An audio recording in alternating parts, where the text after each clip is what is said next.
হারান দাদা, আরে ও হারান দাদা, এক কাপ চা দিও তো আমাকে, সাথে একটা বিস্কুট দিও কেমন? আমাকেও এক কাপ চা আর একটা বিস্কুট দিও দাদা, কেমন? দিচ্ছি বাবা দিচ্ছি। গরমে আর কিছু ভাল লাগছে না। সকালবেলাতেই এমন গরম, না জানি দুপুরে কেমন গরম পড়বে। সেই তুমি ঠিকই বলেছো দাদা, এখনো ভালো মতো গরমকাল আসতে পারলো না, এখনই এই গরম পড়ছে। গায়ের মানুষজন গরমে সব দিশেহারা হয়ে পড়ছে। একটু বেলা বাড়লে যে আর মাঠে টেকা যাচ্ছে না, গরমের তোপে পড়ে বাড়িতে ফিরে আসতে হচ্ছে। নে নে তোদের চা আর বিস্কুট নে। এই গরমে দোকানে তেমন বেচা কেনাও নেয়, এমন হলে সংসার চলবে কিভাবে? এই গরমে মানুষ ঘর থেকে বেরিয়ে হতে চায় না দাদা, চা খেতে আসা তো বিলাসিতা মাত্র। তুই ঠিকই বলেছো বিমল দাদা, নিহাত আমরা চা খোর, চা ছাড়া আমাদের চলেই না বলে এই গরমকে উপেক্ষা করে চলে এসেছি আর কি। মানে আমাদের মতো কজনই বা এভাবে এই গরমে চা খেতে আসবে? তা তোর জমিতে কি চাষ করেছিস এবারে কানু? জমিতে এখনো কিছু বপন করিনি দাদা, যা গরম পড়েছে ফসল সব মরে যাওয়ার আশঙ্কায় কিছু লাগানোর সাহস পাচ্ছি না। কেন রে বোকা, নিয়মিত সেচ দিলে তো আর কোনো সমস্যা হবার কথা না। সে কথা আর বলো না দাদা, গরম বেশি তাই সেচের প্রয়োজন বেশি হবে বলেই ওই গোপালটা না সেচের জলের দাম বাড়িয়ে দিয়েছে।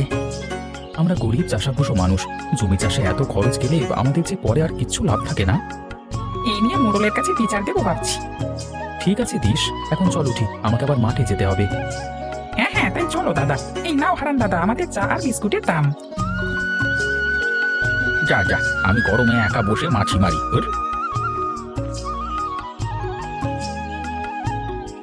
গিন্নি, আরে ও গিন্নি, কোথায় গেলে তুমি? কোথায় আর যাবে শুনি, এই গরমে এখন আর কোথাও যাওয়ার স্বাদ নেই বাবু। তা সকালে উঠেই কোথায় গিয়েছিলে তুমি? হারান দাদার দোকানে চা খেতে গিয়েছিলাম গো। সকালে ঘুম থেকে উঠে এক কাপ চা না খেলে যেন ভালো লাগে না কিছু।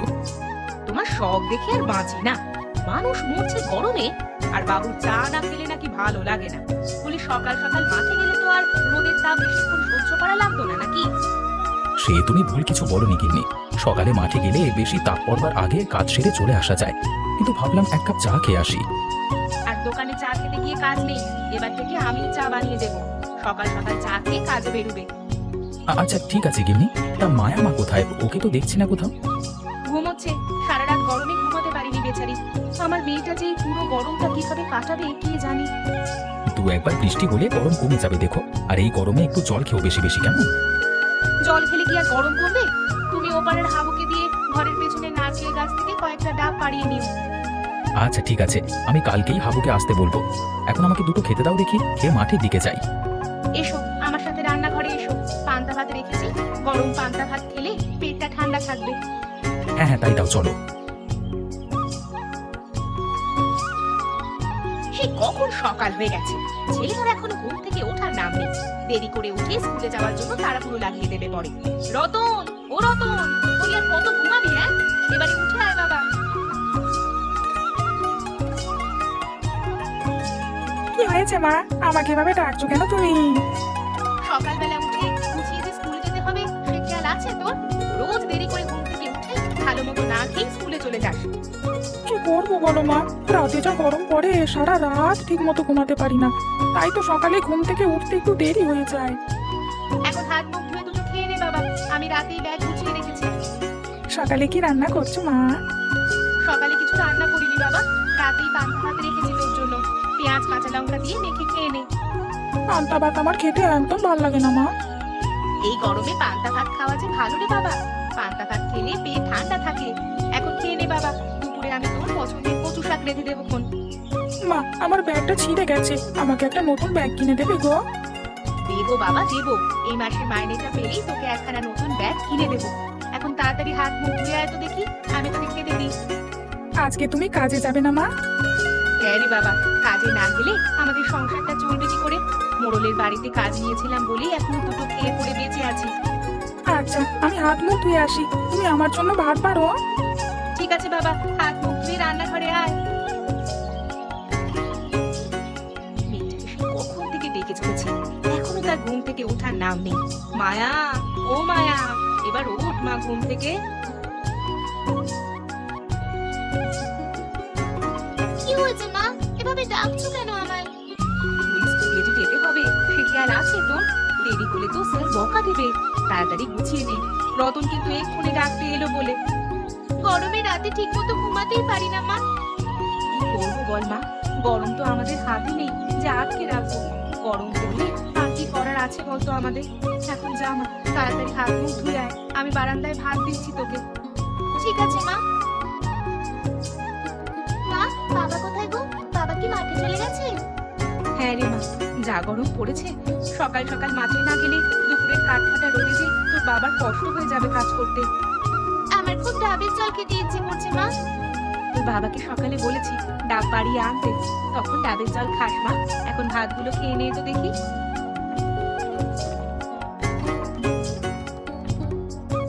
মায়া দিদি, ও মায়া দিদি, তোমার হলো? হ্যাঁ রে রতন, আমার শেষ। এখন ব্যাগ নিলেই হয়ে যাবে। রাতেই আমি তোর ব্যাগ গুছিয়ে রেখেছি, এই একটু দাঁড়া, আমি এক্ষুনি তোর ব্যাগ এনে দিচ্ছি। আমরা এখন আসি মা। চল রতন, যাই। যাই কাকিমা। আচ্ছা, সাবধানে যাস তোরা। আর স্কুল ছুটি হলে সোজা বাড়িতে ফিরবি, কোথাও যেন খেলতে বসিস না আবার। আচ্ছা, ঠিক আছে মা।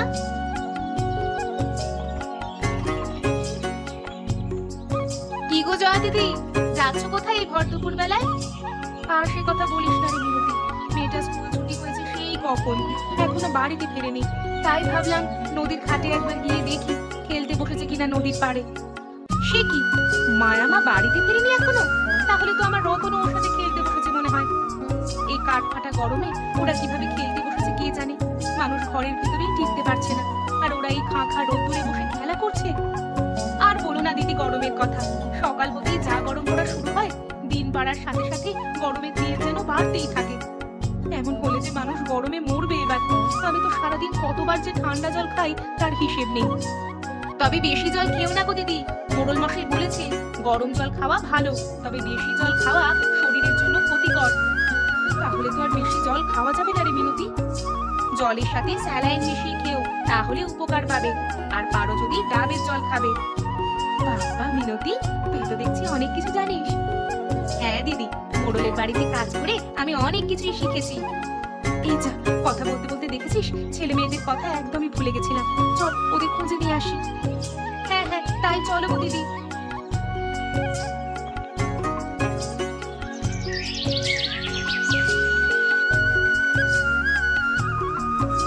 মায়া, ও মায়া, একবার এইদিকে আয় তো মা।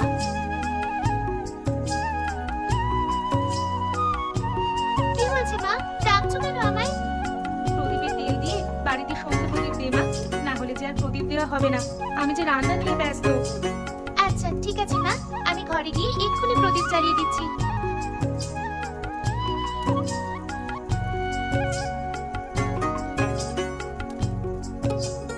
কি ব্যাপার গিন্নি, আজকে একেবারে তাড়াতাড়ি রাতে রান্না শুরু করে দিয়েছো যে? যে পরিমাণ গরম পড়া শুরু করেছে, তাতে উনুনের ধারে বেশিক্ষণ বসে থাকলে আর রক্ষে নেই। তাই ভাবলাম এখনই রান্নাটা সেরে নিই। এই নাও, বাজার থেকে ভালো দেখে কিছু শশা নিয়ে এলাম, গরমে এগুলো খেলে শরীর ঠান্ডা থাকবে। তা বেশ ভালো করেছো। একটু বাদে খাবারের সাথে সালাদ করে দেবো খন। তা তোমার রান্না কত দূর গিন্নি? আমার তো খিদে পেট চুঁচো করছে গো। আমার রান্না প্রায় শেষ, তুমি গিয়ে স্নান সেরে এসো। আমি তোমাদের ভাত বেড়ে ঠান্ডা হতে দিচ্ছি। আচ্ছা ঠিক আছে। ওই রে মায়া মা, আমার গামছাটা এনে দে তো একটু। এই নাও বাবা, তোমার গামছা। যাও, স্নান করে এসো। এই রাতে আর নদীতে যাবার দরকার নেই, বাড়ির কলে স্নান সেরে নাও। আচ্ছা ঠিক আছে গিন্নি, আমি বাড়িতেই স্নান সেরে নিচ্ছি।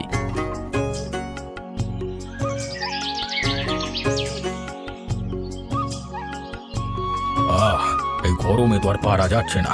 এভাবে গরম পড়তে থাকলে মানুষ বাঁচবে কি করে? বাবু, আপনার সকালে চা এনেছি, সাথে কি তুমি বিস্কুট দেবো?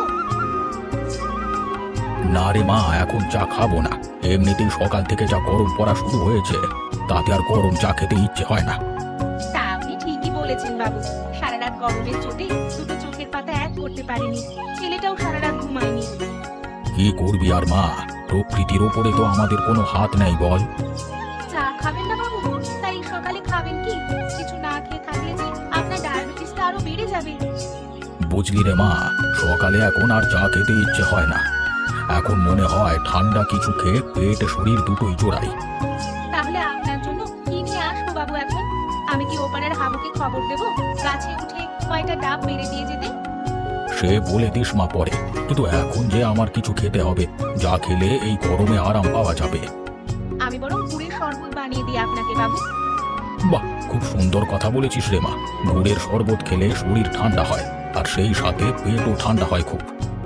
তাহলে তো আর কথাই নেই, আমি এক্ষুনি আপনার জন্য গুড়ের শরবত বানিয়ে আনছি বাবু। নিয়ে আয় মা, এখনই শুনে আমার তেষ্টা পেয়ে যাচ্ছে। একটু সবুর করুন বাবু, আমি এই যাব আর এই আসবো। ঠিক আছে মা, যা তুই। এত গরম পড়লে মানুষ বাঁচবে কি করে? না, গরমে তো আর টেকা যাচ্ছে না।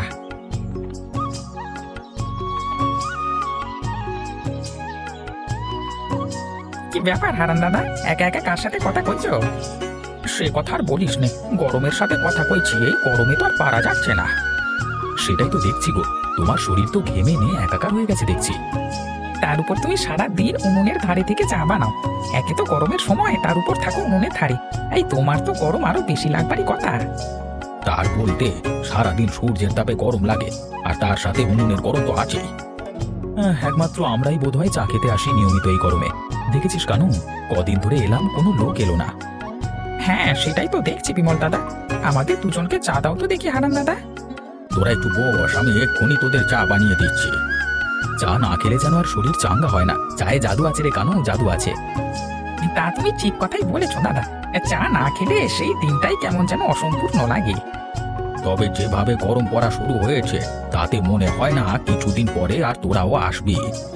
সে তুমি যাই বলো না কেন হারান দাদা, গরম যতই পড়ুক আমরা আসবো তোমাদের কাছে চা খেতে। এই নে তোদের চা। আজকে শরীরটা বড্ড খারাপ লাগছে, মাথাটা কেমন যেন ঘুরছে মনে হচ্ছে। তাহলে তো তোমার একটু বিশ্রাম নেওয়ার দরকার হারান দাদা। এই গরমে উনুনের ধারে বসে চা বানাও, তাই বোধহয় শরীর খারাপ লাগছে। কি জানি বাবু, আমার তো মনে হচ্ছে দুনিয়াটা ঘুরছে। এই হারান দাদা, আরে ও হারান দাদা, কি হলো তোমার? দাদা তো জ্ঞান হারিয়েছে মনে হচ্ছে। চলো চলো, দাদাকে হাসপাতালে নিয়ে যাই। হ্যাঁ তাই চল কানু, আর দেরি করা ঠিক হবে না, আমাদের দুজনে মিলে দাদাকে নিয়ে যাই, চল। আচ্ছা চলো দাদা। কই রে মিনতি, মা মিনতি, একবার এইদিকে আয় তো।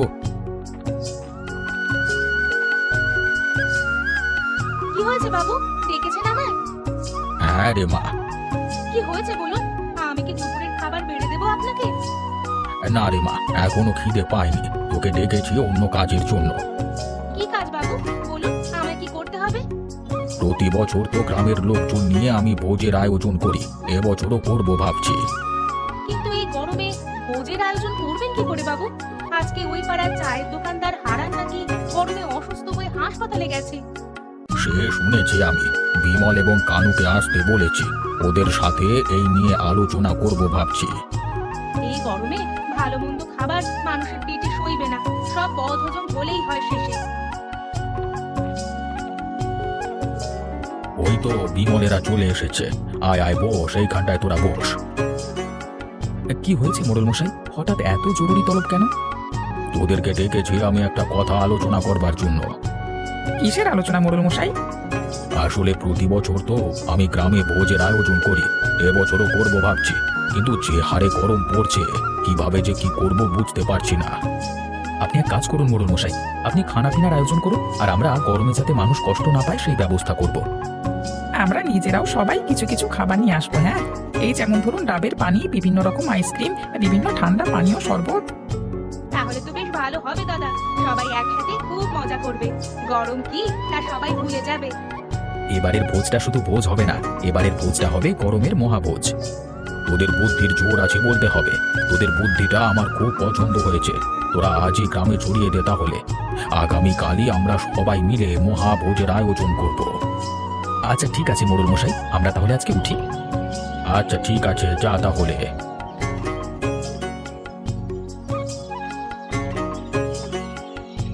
কি ব্যাপার গিন্নি, তুমি এভাবে পথে এসে দাঁড়িয়ে আছো কেন?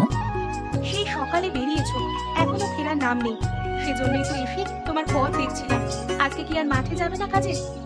না গো গিন্নি, আজকে আর মাঠে যাব না, মাঠের কাজ অনেকটা করে রেখেছি।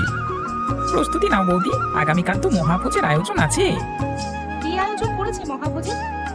মোড়ল মশাই ভোজের আয়োজন করতে চেয়েছিলেন, আমরা বুদ্ধি দিয়ে এলাম, আমরা সবাই মিলে মহাভোজ করব। এই গরমে মানুষ খাবে মানুষটা কি গরম সহ্য করবে? যেভাবে গরম পড়েছে, মানুষ তো কোনো কিছুতেই আনন্দই করতে পারবে না। সে ব্যবস্থাও হবে গো দিদি। গরমে যাতে মানুষের কষ্ট পেতে না হয়, সে ব্যবস্থাও করা হবে। বাবা, তুইও দেখছি সব জানিস মিনতি। আমার সামনেই তো মোড়ল বাড়িতে সব সলা পরামর্শ হলো, তাই আমি সব জানি। এখন চলো দিদি, আশেপাশের সব বাড়িতে আমরা বলে আসি এই খবরটা। হ্যাঁ হ্যাঁ, যাও তোমরা, আমরাও বরং গ্রামের সবাইকে বলে আসি। আমাদেরকে ফেলে কোথায় যাচ্ছ তোমরা? আমরাও যাবো তোমাদের সাথে। হ্যাঁ, আমরাও যাবো মা তোমাদের সাথে। ঠিক আছে, রতন আমাদের সাথে যাবে, আর মায়ামাকে তোমরা নিয়ে যাও, কেমন? বেশ, তাই হোক। চলো চলো, সবাই বেরিয়ে পড়ি। হ্যাঁ হ্যাঁ, সবাই বেরিয়ে পড়া যাক। আমি তো ভেবেছিলাম এই গরমে কেউ আসবে না, এখন তো দেখছি সবাই এসেছে। শুধু আসেনি মোড়ল মশাই, সাথে করে সবাই নিজেদের হাতে বানানো খাবার দাবার নিয়ে এসেছে। এই গরমে যেন কেউ কষ্ট না পায়, সেই জন্যই সবাই গরমে খাবার উপযোগী বিভিন্ন রকম খাবার তৈরি করে নিয়ে এসেছে। আমি তো মাছ মাংস ভাতের আয়োজন করেছি সবার জন্য। আর আমরা সবাই সাথে করে কিছু না কিছু নিয়ে এসেছি। আমি বরফি আর ডাবের জলের ফালুদা বানিয়ে এনেছি সবার জন্য। আমি এনেছি ডিমের পুডিং আর হজমি কলার শরবত। আমি এনেছি তরমুজ এবং বিভিন্ন ঠান্ডা ফলের শরবত। আমি এনেছি মিষ্টি দই আর লেবুর শরবত, মা আমাকে বানিয়ে দিয়েছে। আমিও কিনতে এনেছি, মা আমাকে কলা আর আনারস কেটে দিয়েছে সুন্দর করে।